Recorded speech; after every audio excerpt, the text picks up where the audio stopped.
माननीय प्रधानमंत्री जी मोदी साहब की जो इच्छा थी उसी के मुताबिक उनका जो टारगेट था कि लोगों में जन जागृति आनी चाहिए स्वच्छता के प्रति,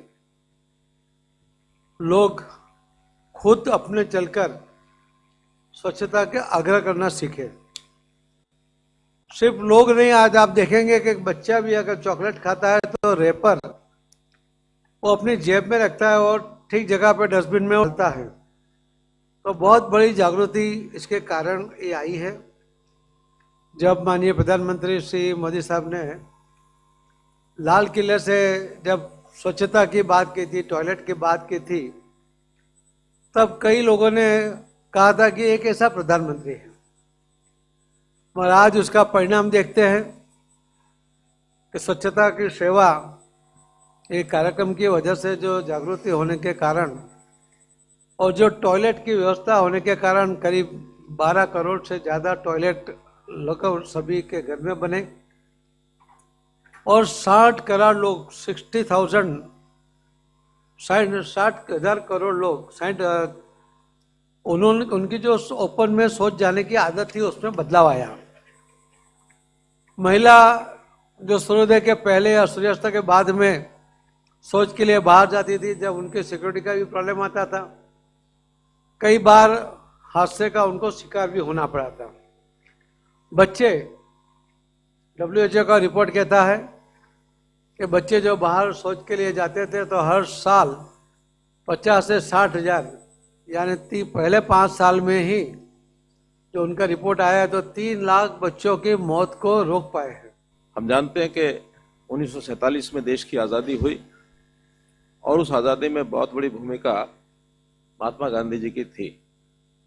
महात्मा गांधी जी ने एक तो हमें इस प्रकार की एक राजनीतिक आज़ादी इसका आह्वान किया, वो मिल गई, लेकिन दूसरा एक आह्वान उन्होंने किया था कैसे हमको स्वच्छता करनी है, गंदगी से मुक्ति पानी है।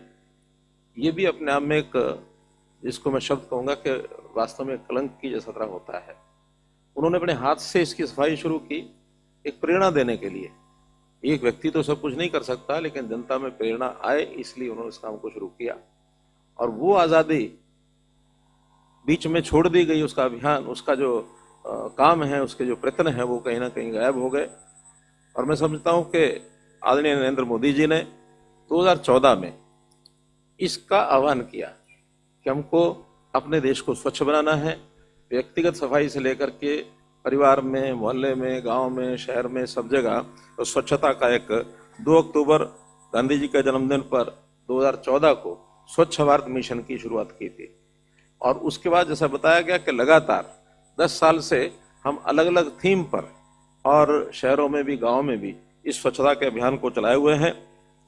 2019 में ODF के नाते से जो एक शुरुआत की गई थी, 2019 में मैं कह सकता हूं कि देश के सब लगभग प्राय सब स्थानों पर ODF को हमने प्राप्त कर लिया था। खुले में शौच जाने का जो एक क्रम लोग सामान्यतः करते थे उसमें से काफी सुधार हुआ, कमी आई। और उसके बाद 2021 का समय भी ऐसा आया जब कोविड था, बहुत मुश्किलों में उस समय निकल रहे थे, लेकिन फिर भी हमने इस अभियान को छोड़ा नहीं। और उसके बावजूद भी जो SBM 2 का आह्वान किया गया 2021 के अंदर, उसमें गांव में, शहरों में कदम आगे बढ़ाने के लिए हमको ये एक प्रकार से प्रेरणा मिली।